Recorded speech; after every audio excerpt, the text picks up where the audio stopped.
لهم قادتنا المعنويون مشان الحرية الجسدية للقائد. هاي حملة على مستوى مقاطعة الحسكة بجميع النواحي، هاي الحملة مشان الحرية الجسدية للقائد. على القليلة نقدر نقدم شيء كنساء للقائد من أجل الحرية الجسدية. طبعا رسالة القائد اللي اجتنا ب8 آذار وجه تحية لجميع النساء في شمال وشرق سوريا والنساء في روجافا بشكل عام. وجه الرسالة لجميع النساء وقال ضمن رسالته: إنني فتحت الطريق أمام النساء، أمام مستقبل النساء، ليكونوا النساء هم أيضا يتخذون قراراتهم بإرادة بقوة نحو الحرية.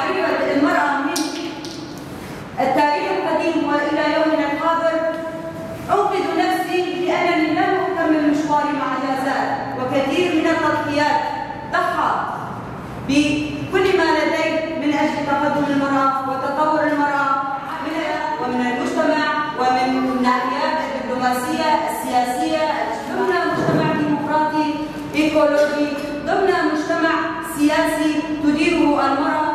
من خلال حرب الشعب الثورية اليوم نناضل من أجل أن ننال حريتنا، أن ننال الديمقراطية ويكون العدالة والمساواة أساس في هذا المجتمع.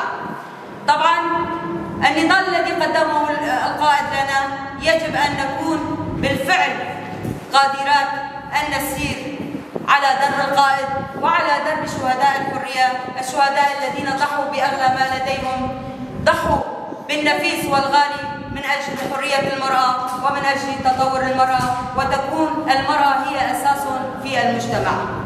بالنهاية نتمنى من جميع النساء أن يكون بالفعل قادرات أن يسرن في المجتمع بناء العائلة الديمقراطية والمجتمع الديمقراطي والحياة الديمقراطية، الحياة التشاركية، الحياة الندية بفكر وفلسفة القائد.